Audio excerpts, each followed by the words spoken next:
And greetings, casual citizens. I'm Paul, back again, joined as always by my co host Haley. Hello, everyone. And we are here recording, or reviewing, sorry, the season 2 finale of Big Little Lies. I Want to Know was the name of it. Haley, quick reactions. What did you think? I loved it. It gave me everything I wanted for like the ending of the series. Or is it the ending of the series? I'm assuming it is. I really Ooh. don't see them moving forward with a third season. But no, I loved it. I really did. I liked how we kind of got to see an ending to each character, and I was satisfied. It wasn't a Game of Thrones, I will say. Oh, yeah. It definitely was not a Game of Thrones. I will What definitely grant that. Oh, go ahead. what did you think? Uh, so here's the thing that's interesting about it. There were some scenes in there that were excellent. There were plot points in there that were excellent. Yeah, I feel like the ending was perfect as it could have been in terms of how all the storylines resolved. Um, but I don't know. It feels it's like there were all these good parts. The performances were great. The moments that happened that were great. The resolutions were great. And all that stuff. It just feels like less than the sum of its parts. It just felt like kind of. You know what it felt like? It felt like they could have, instead of making a 7-episode season, they could have just made like a 2-hour movie and, had mostly been this. And then like the other 6 episodes, condense it down, maybe get rid of the Renata and Gordon storyline. Didn't really need it. Didn't add much to the rest of the story. You know what I'm saying? Like you pared it down and just made it this 2-hour movie about Mary Louise and Celeste and Jane and dealing with the aftermath of all this stuff. And I feel like it would have been better. That, to me, that's what I feel like. Boo. Well, and it's weird. I'm in this weird position where, like I said, that there were scenes in it that were so good and so powerful, but Yeah, there really were. But I I don't. will agree, there were some scenes that I'm like, wait a minute, that was a quick jump. Well, Um, and not just a quick jump, but things that where I'm like, it doesn't, like, okay, the scenes with Ed and Madeline, for instance, I mhm. was sure that these scenes were out of order. That the scenes that we saw with Madeline and Ed, particularly, talking in the kitchen and when they decide to renew their vows and all that stuff, that before that, before he sat down and basically said like, "Oh, I just saw you in the wedding gown or something in the night." I was positive that scene was actually filmed before he saw her in the wedding scene or in the wedding gown, because he was acting like he was before the wedding. And like at the end of last week, we got him going like, "Oh yeah, this is the magic wand." Like, "Oh, you waved the magic wand, and I'm totally happy with you then." And then we started this episode, and like he's not happy with her again. And I was like, "What?" But like you just said at the end of last episode, everything was good again, and now you're taking up boxing. I'm so confused, and it's just stuff like that felt incongruent. And I don't know how much of that is down to the re-editing that was done, that we talked about last week. But Right. and I feel like that's the major problem, is the re-editing that was done. And there, I even made a note of it. Like there were weird editing. So for example, that scene with Madeline and Ed, that was definitely continued from a scene the first time we saw Ed boxing at the beginning of the episode. Like they were right next to each other because they were wearing the same clothes. But then in Right. between was I the whole noticed that trial where too. she was wearing different clothes. And I was like, so the editing was all over the place and it just really confused me. Corey, again, I felt like Corey and Jane didn't have any chemistry all season. But he was like super cool in this episode. And I was like, oh, like he's a really, really good guy. That was really well done. And then I don't know, it just felt weird. And that's ultimately, and then the whole thing with Elizabeth and Bonnie, I was just like, okay, so you had Elizabeth in there and she was just in a coma for 5 of the 7 episodes. Right? Yeah. Like what do we do? It feels like Nathan just came in the whole season and was just like, "Hey, I want to punch Ed. All right, I'm out. I'm going to Yeah. show up again in 3 more episodes and try to punch Ed." And then like, oh, surprise, this woman doesn't love me. So I don't know, maybe because you have the emotional complexity of a puddle. Like there's punch or sex, apparently. Yeah, which I really did not get from their characters last season. I Yeah. don't know. And yeah, I will say I liked the Bonnie and Elizabeth and the relationship that they had while she was growing up, but Hmm. it was it felt a little out of place because, like you said, I mean, we're introduced to this character this season, and she's in a coma half the time. Hmm. We didn't get a very long time to like actually you know really dive deep into that character and like learn like care about her, you know Hmm. but and then there was one scene, it was like at the very at the end of the first trial where Celeste is talking to Mary Louise, and she mentions something, and then it immediately cuts to her and Madeline sitting in their car, and I was like, whoa, did I Hmm. miss something? I was like, they just literally cut right to them sitting in the car. There was, I don't Yep. know, it felt very very like fast and quick, and yeah, the editing was all over the place. Yeah, I made a note of that one too because that totally. I was like, wait, are they at a recess? Are they going I back to get the know, decision? there was nothing to let the viewer know. I mean, it literally just cut to them in the car. It's like, "Okay, Yeah. I guess we're done. Recess." Yeah. Yeah, I agree. I totally agree. All those kinds of things. And it just I would like to have seen what I can't remember her, Andrea Anderson or whatever. The one who directed the whole season. But obviously like I said last week, then the guy who directed season 1 and the show creator, they went back and re-edited everything. I would have liked to have seen her like full cut. Like let's get us an actual director's cut at some point. Yeah, that'd be awesome. Yeah. That would be awesome.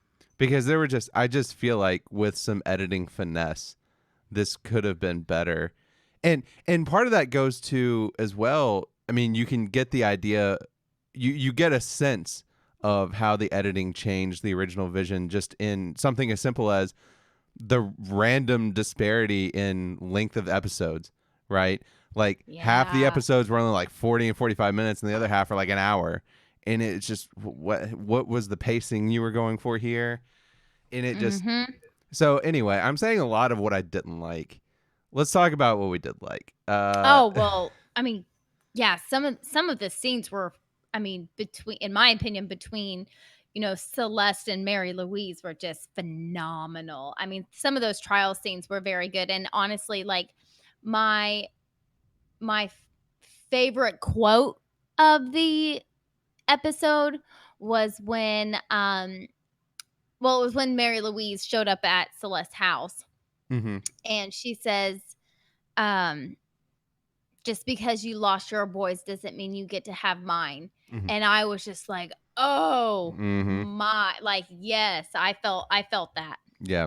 I mean, yes, absolutely. What a wrenching scene. And I gotta say, every interaction between Celeste and Mary Louise through the whole episode I thought was great. And because there was complexity to it, right?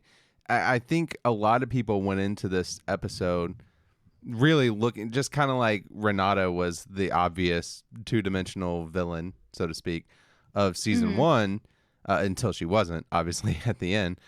But Mary Louise kind of fulfilled that this season, and she was just awful so much. And I think a lot of people went in just rooting against her. But I think the core of the story, and I think this episode brought it out pretty well, was like these were just two mothers dealing with like extraordinary circumstances and trying to figure out the best way and not understanding how to deal with everything that has happened to them, not understanding how to cope with, helping their children, deal with this and just the difficulties of being a mother in particular, but even a parent more generally. And I think that scene in the courtroom did wonders to bring that out that complexity, and I just wish we had gotten more of it through earlier parts of the season. You know, I feel Mm-hmm. like one of the things that I'm thinking, and I have no evidence for this, but and I go back to the editing, which was I'm wondering if in the original vision we would have actually known about Mary Louise, the whole Raymond thing, way at the beginning. Ah, as yeah, before the actual court, yeah, Yeah, and hearing. so we would have seen her maybe some of the reason some of the episodes were so short is because there were scenes with her dealing with that or whatever. But I just feel like there's a lot of complexity from that incident that I feel like we didn't get, but you get a hint of it, and I just would have liked to have seen more of it. But overall, I was expecting that courtroom scene. I said it last week that I was hoping for like a Few Good Men kind of thing, and we really didn't get that. But I think what we got was a lot better. It was much more grown up, much more adult, Mm-hmm. much more layered. It's not, it was written like reality and not written like Shakespeare, which A Few Good Yeah, Men. yeah.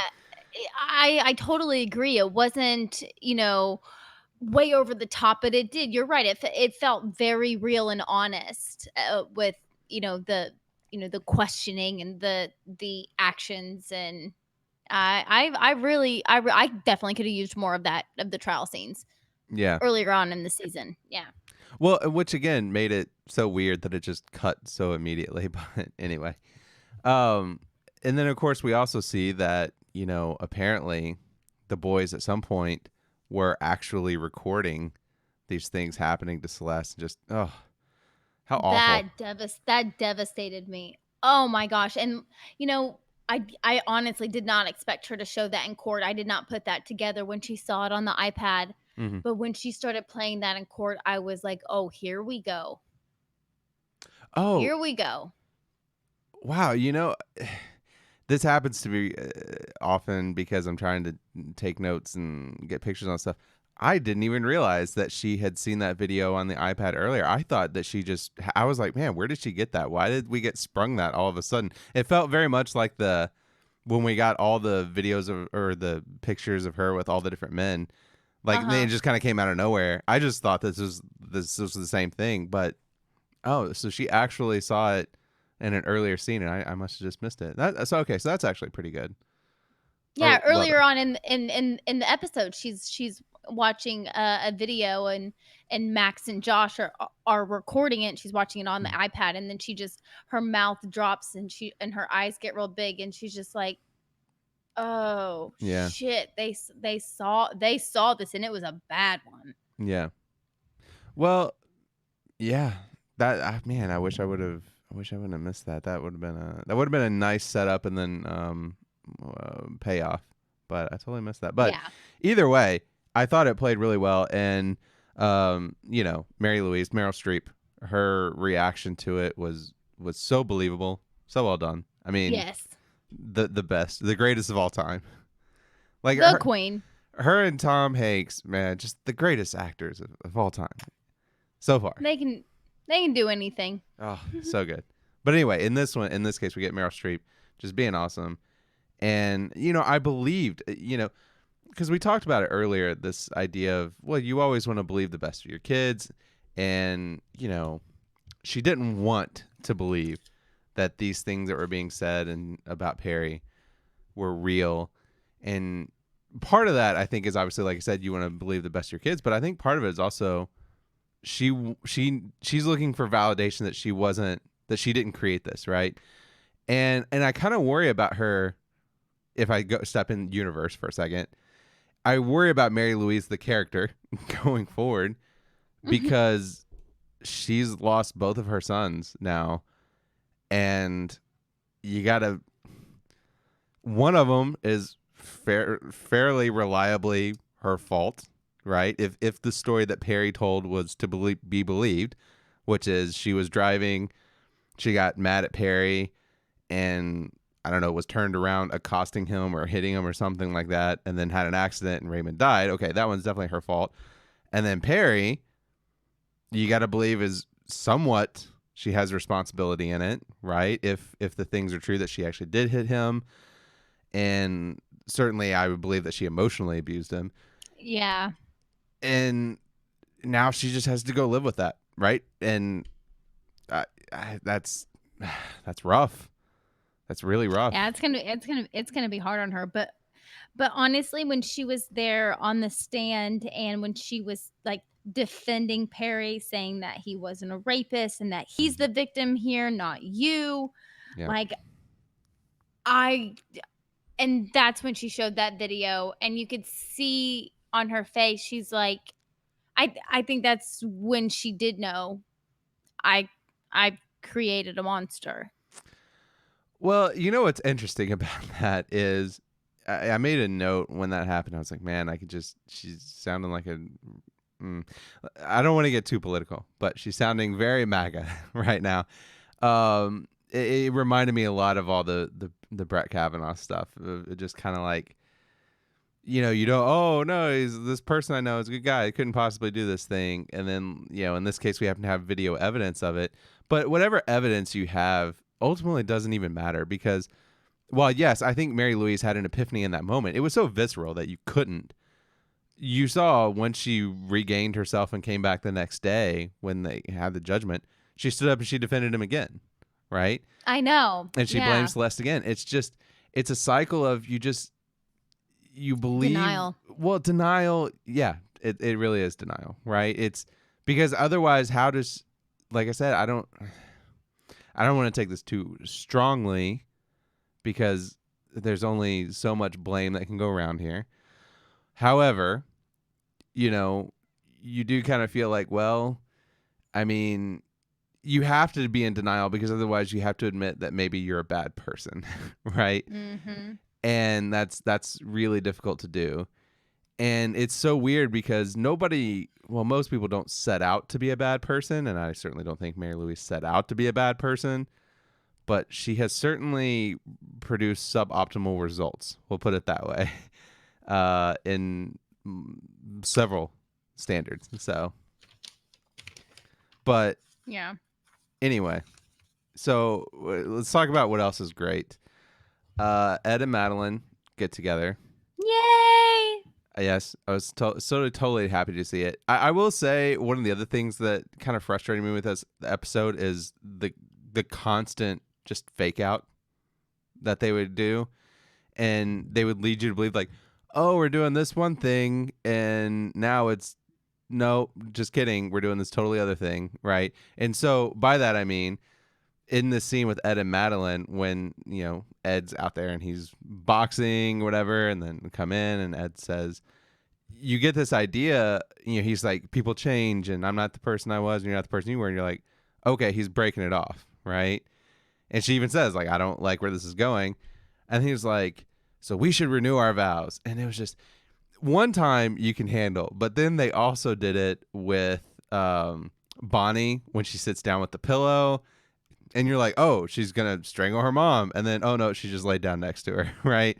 Or then Bonnie, she's like, talking to Nathan, I have this secret that I need to tell you. There's something that has been bothering me. Like, oh, Yeah. she's gonna tell him that she pushed Perry. I'm not in love with you. I was like, why with the fake outs, guys? Anyway, There were a lot. I'm ranting again. I'm so bad at it. I just rant all the bad things. But back to the good things. Madeline and Ed. Great. I'm happy they got together. And it was a sweet moment and a really nice ceremony. And I loved how as soon as Ed was like, oh, let's renew our vows, and Madeline's like, oh, that's great. And she just immediately goes into Went Madeline. straight into party mode. It's just like, oh, we're gonna have this whole event. And I was like, oh, it's so classic. It's so great. But I was happy they got back together, right? I assume you were too.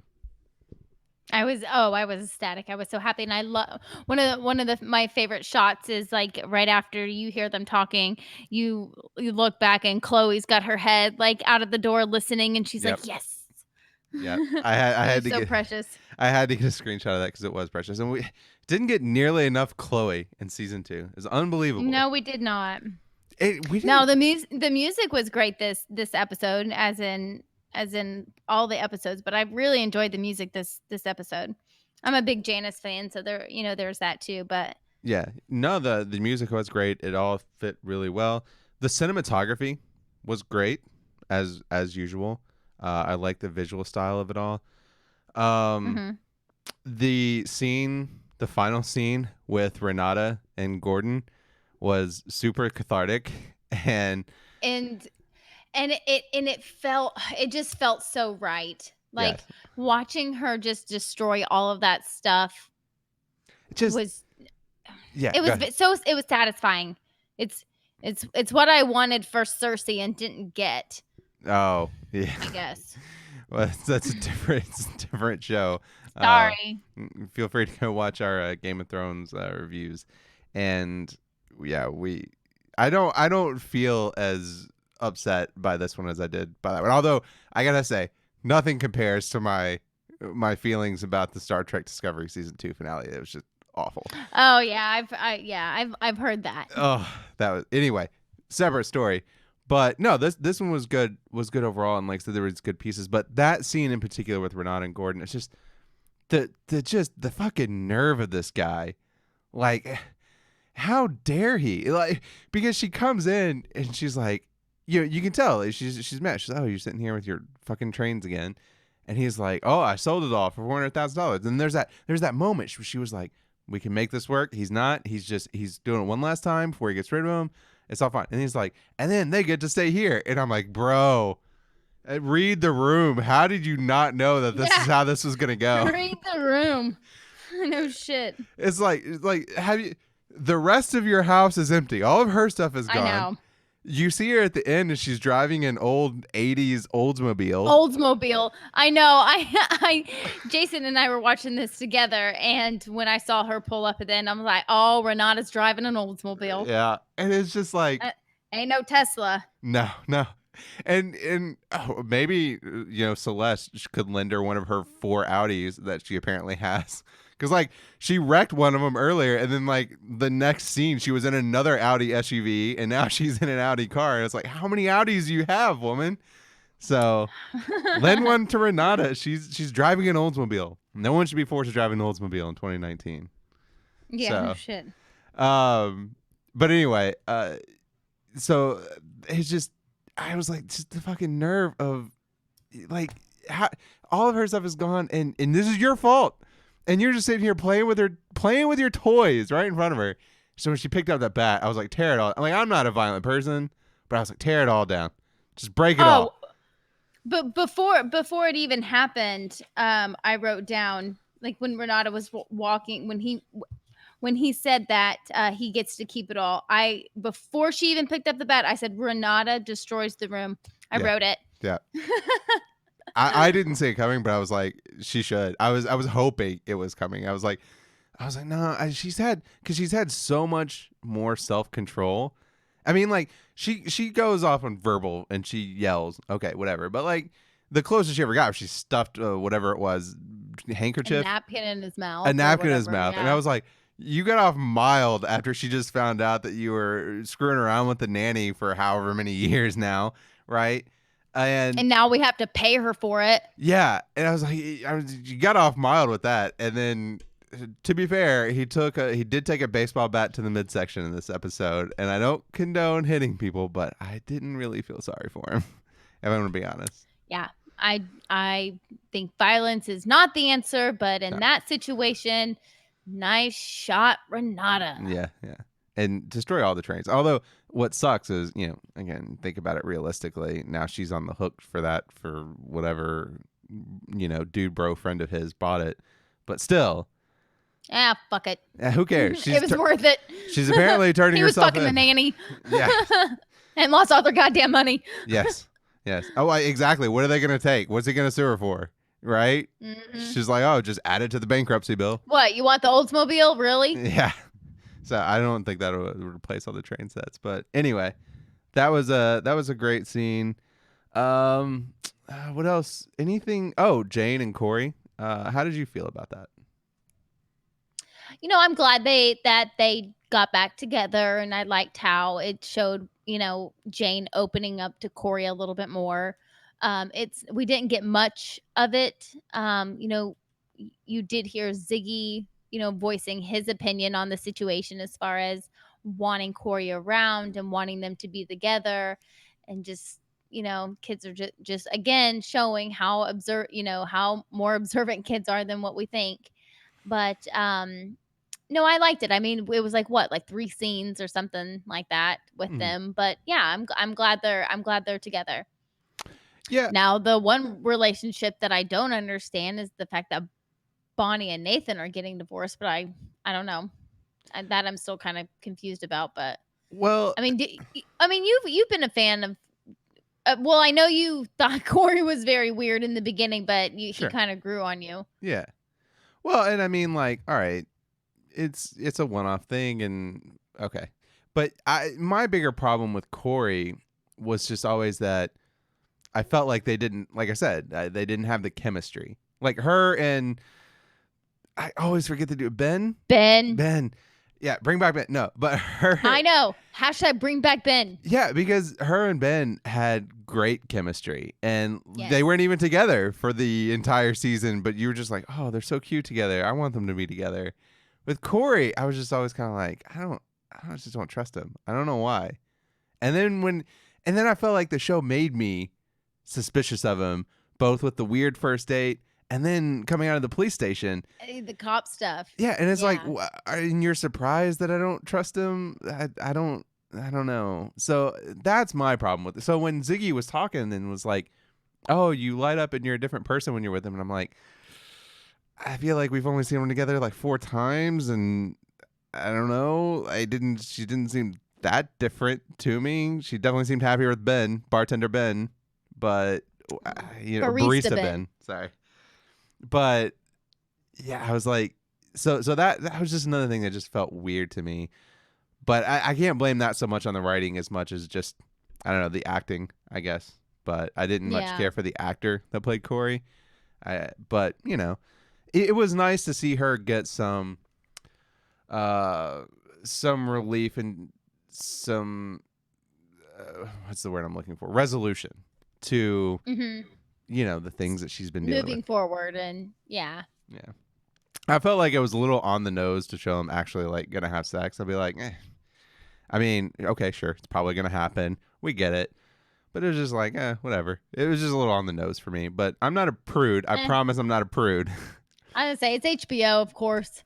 Yeah, I know. But it's still, like, it wasn't about the nudity or sexuality. I had no problem with that. It just felt like it felt like it was trying too hard to make the point like, okay, she's over her fear of sexual intimacy. And I was just kind of like, eh. Just like the courtroom, I loved all the scenes. I loved what happened with it. But it really felt on the nose in the sense of like, hey, we're having this courtroom scene because it's literally a metaphor for mothers and women being on trial all the time about their performance and sexuality, motherhood, all these things. And so we're really driving home the metaphor right now. And I was just like, all right, it's great scenes, love it, but man, it feels really on the nose. But I can forgive that. I can forgive it. It's fine. So overall, I'm happy that Jane gets her resolution. I just felt like it should have been Ben instead of Corey. That's all I'm going to say. Hashtag I stand with Ben. Same. But yeah, and then you mentioned it, Bonnie and Nathan. Yeah, that just it just really, I don't know, for some reason it really irks me, of how like happy they were, last season. And then, you know, I understand, we're realizing that Bonnie was dealing with a lot of demons even in season 1, even though we didn't see it, and some of the anger that, was so built up that, she ended up, taking it out on Perry. Um Mhm. to defend, Celeste and Jane. But I guess that's what I just need to understand about Bonnie, is that she was just battling a lot of demons that we didn't see. And I'm confused. Now, did she do something to like kill her mom? I I don't I don't think so. I didn't get that impression. I mean, I know, I don't know. It's like all of a sudden she's like in a coma and she's like laying next to her, and then the next thing she's like talking. and then they're eating, and I'm like, did she poison her food? Because in the next scene, it's like she's dead again. Like, did she do something? I don't know. You know what's interesting? I hadn't even considered it. I mean, I just took it at face value. The doctor said she had another stroke. I guess I just took that at face value. But I And don't know. maybe that's what it was. I don't know. I don't know. It seems. I mean, I was gonna say it would seem weird that Bonnie would kill her mom right before going to confessing to that. Pushing Perry in, I guess not self defense, but in defense, right? Of Yeah. Celeste and Jane, and then Well, and I thought, well, I'm sorry. I mean, I don't mean to interrupt, but I thought the whole fact of like Bonnie, being asked or might kill her mom was just so out of character for her. yeah, I mean, I understand she pushed Perry, but she's just always been this like, you know, boho hippie hmm love hmm person, and it's like, has she fake this entire time? And well, this is who she really is? I don't know. It's like I feel like I'm dealing with I mean, two totally different people. and I feel like to some extent, Maybe that's the idea. well, and You know, to some extent, I you do can look think. great on the exterior and just be a complete and total disaster on the inside, and no one would ever know. Well, yeah, Mm. and I do think that was perhaps what they were going for with Mhm. Bonnie to some extent. Yeah. I just not a fan of that being the plan.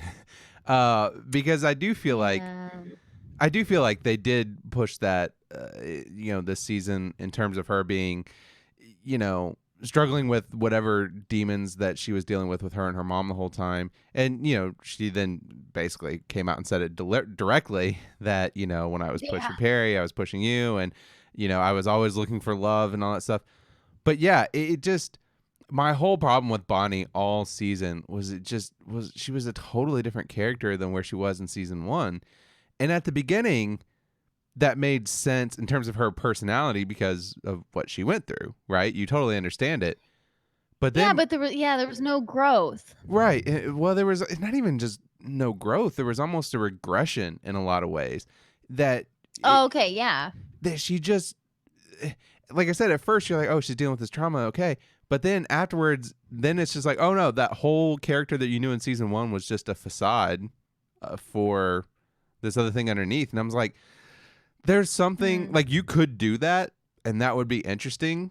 And honestly, you could even see how you could do it within the show, and it'd be interesting in terms of a parallel between her and Celeste, right? Because Celeste and Perry had this, photo book marriage and all this stuff and everything happening, but then Ah, underneath there was mhm. all this. So you could see that being parallel. But I feel like in order to do that, it would have season 2 would have just needed to have been about Bonnie, and they didn't do that. Instead, it was the B plot for the season basically, Right. It was. Mhm. and it wasn't developed enough. So I gotta say, on the one hand, with her and Nathan, I think that it didn't surprise me if you just look at it in the context of the season, because again, Nathan all season was just two notes, right? It was punchy or I'm sad about my wife, right? Mhm. And I hated his character all season. He's just walking around like, I was gonna say like a Neanderthal, but that's actually not correct because Neanderthals were smarter than Homo sapiens. But nonetheless, he was walking around like a Oh, goon. schooling us, Paul, or Uh, schooling us tonight. Cool. I mean, at the time, they're not smarter than humans are now. But anyway, you get my point. um, Yes. but yeah, he just acted like a goon the whole season. And I was like, oh yeah, totally. I can understand, not loving him. That seems fine. But when you take it in the entirety of season 1 as well, it's like, well, you guys were good in season 1, and you seemed happy, and you seemed so chill, and there was a nice.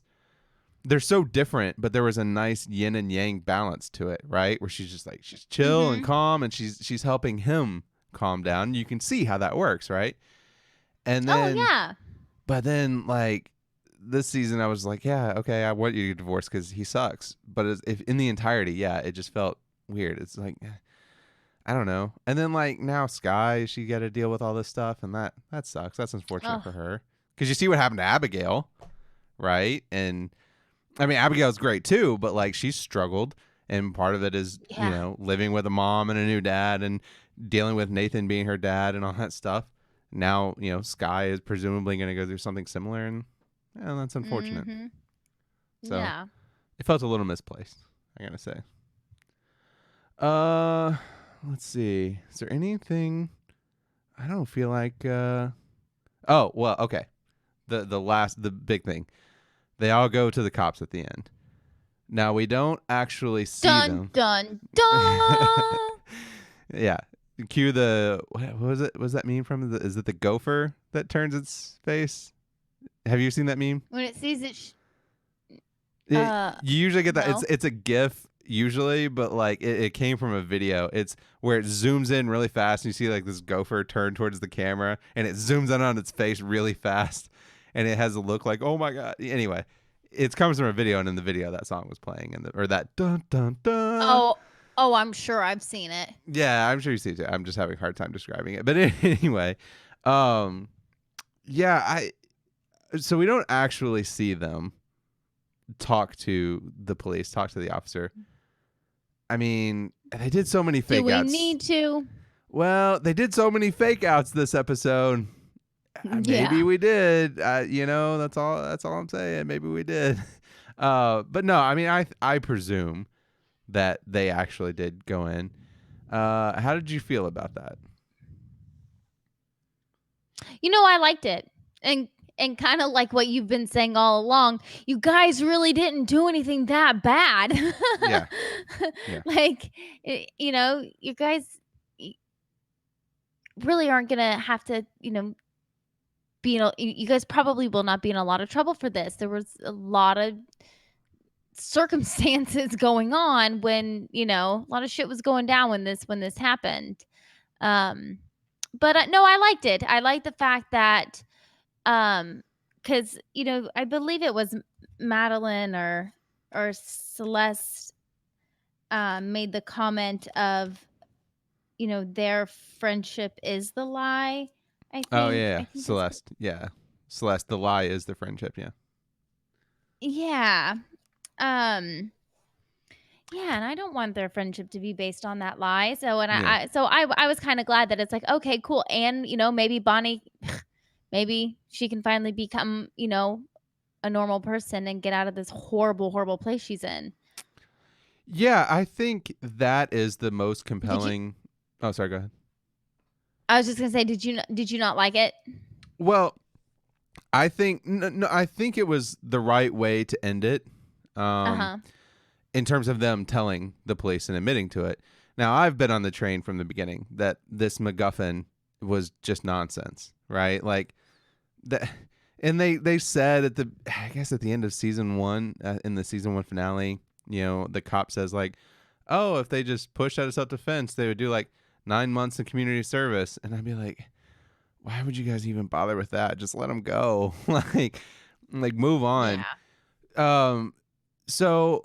It all season bothered me as a MacGuffin, and I feel like the way they handled it at the end was kind of almost a recognition of its MacGuffinness. Yeah, I'm making up words.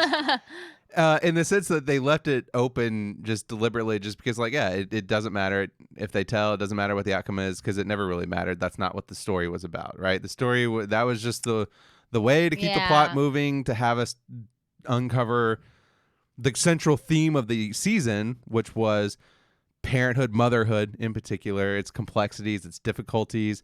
Also, the sort of a post-Me Too discussion around, rape and assault and dealing with, well, why didn't you go forward? And I loved the way, as an aside, it just reminded me of this. I loved the duality that you got in this episode with Celeste asking Mary Louise about like, oh, you think I'm being abusive to the kids? Did you ever report me to Child Protective Services? Mm-hmm. Right? And it was perfect, because it was just like, oh, you claim that he raped you. You claim that he beat you. Did you ever report this to the police? How can we believe you? Right? And it was just, It was so well delivered. That was satisfying. Yeah. And so brilliantly done. And so that was the core theme. And this was just the nonsense to guess everything, make everything else work, to give us a reason to have a season 2. And Yeah. and I feel like we didn't need it. So at the ending, I feel like we also didn't need it. Now, here's what I will say. I am generally a fan of sort of open-ended endings, right? And interpretive endings. So where they don't spell everything out for you, they leave it up to, did this happen? Like Inception, right? And you see his totem spinning at the end, and you never see it fall over. So it's like, oh, is he still dreaming? Is he not? Blah blah. I guess spoilers for Inception if you haven't seen it. But a little late. I'm sorry. I'm super sensitive to spoilers most of the time too. I apologize, but it's like a 10-year-old movie now. Anyway, Yeah. So I'm a big fan of open-ended endings, but in this case, it was such a MacGuffin that I feel like as an open-ended ending, it didn't really carry much weight because Yeah. it wasn't about the main theme of the show. 1 and 2 was I almost wanted the catharsis of them going into the police station and being like, hey, okay, here's what happened. He was beating on Celeste. You know this to be a fact. You've seen the footage, right, of him beating his wife. It was happening again, right? I ran up to him. I pushed him off. He tripped and fell. And the cop just be like, yeah, we've seen the footage. Okay. He raped. That's fine. We're not pressing charges. You're good. Like, that's what I wanted. Just to be like, yeah, this thing was bullshit from the beginning. We're moving on. It doesn't matter. It's not going to affect any of you. So I wanted that. That's what I wanted. But that's me. Am I alone in that? No, I could have been nah. I like the way it ended. Yeah. I mean, it was a strong ending. It's just it needed to be a better scene. Or I mean a better story. I feel like anyway. I've made my piece known about the MacGuffin. But so looking back overall on the season, what did you think? Did it live up to season 1? And I'm so happy we got a season 2 because of how much I love season 1. It was nice to, get excited about it coming out and, the episodes, every Sunday. I really enjoyed looking forward to it. Do I feel like it was a season 1? No, I don't. Season 1 was absolutely amazing, and I think that's because the book was absolutely amazing. I'm very glad that they gave me a season 2 because I did enjoy it. Yeah, there were things that I didn't like, but there were many things that I did like about this season, especially the first few episodes. I was very pleased with this season. So yeah. I recommend it.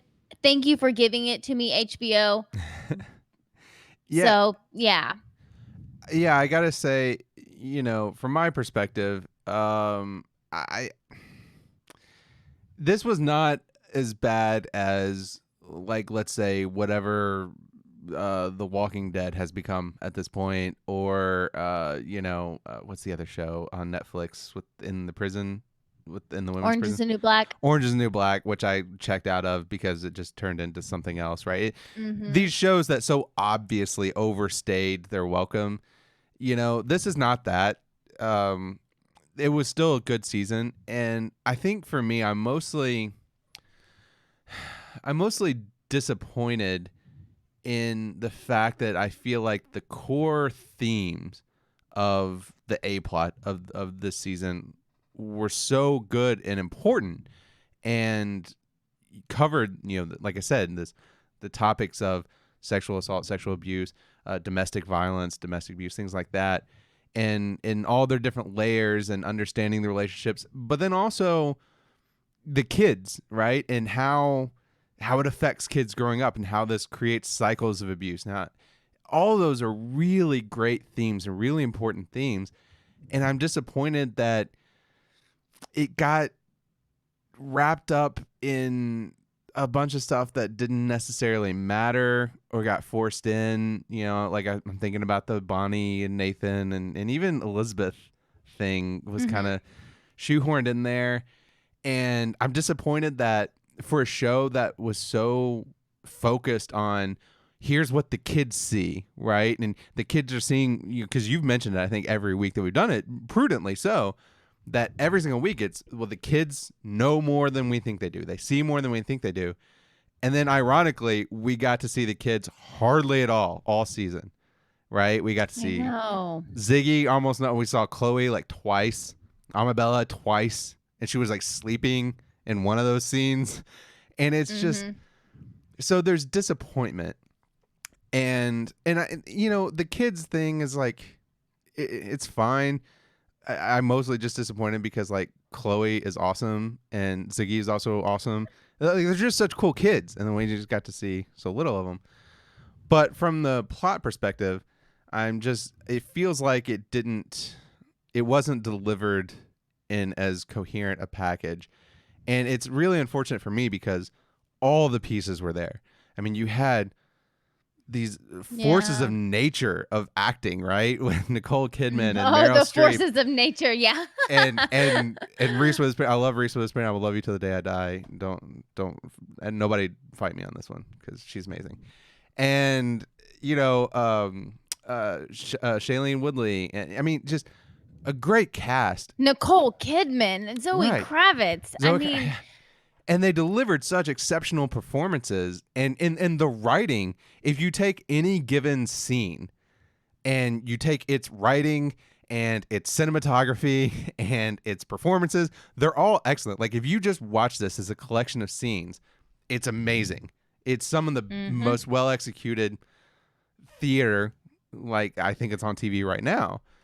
But for some reason, like I said earlier, when you put it in the whole, the disjointed editing, the weird plot threads that didn't make sense, the characters standing them up to next to what they were in season 1 being totally different, it just feels like the whole is less than the sum of its parts. I think that there is great story here and there are good lessons to be learned, and so I definitely recommend it.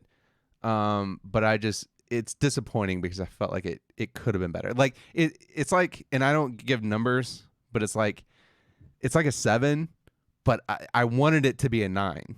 You know what I'm saying? And I felt like it could have been 9, and it was so close. Yeah. And I'm just hoping one day we get a director's cut. That's what I said. Yes. And also # director's cut. Yes, and in that director's cut, and in that director's cut. # bring back Ben. # Chloe is awesome. And I don't know. If you filmed more scenes with Chloe, please put them in there. Because she's amazing. Yeah, right. So, but overall, I'm happy that we got it. I don't know. Do you think there will be a season 3? I know nothing. No, I don't know anything about it. I don't know how this is done, but I just can't see there being a season 3. So. Oh no! I hope there isn't. Yeah, I agree. I think this is a fine place to end it. This is all. It was. Yeah, you gave me a second season to look forward to. Yep. Yep. Thank you. I don't need a third. Yeah. Well, I think that just about covers it for our Big Little Lies season 2 reviews. Yeah, overall it's a good journey, and I'm glad you joined me, Haley. This was yes, this has been great. It was excellent. It was a lot of fun. fun. Loved it. As always, follow us on our social media, check out our other review videos, and check out our latest videos. And well, there won't be a next time for this, but until the next time we do another review, keep it casual, everyone. Bye.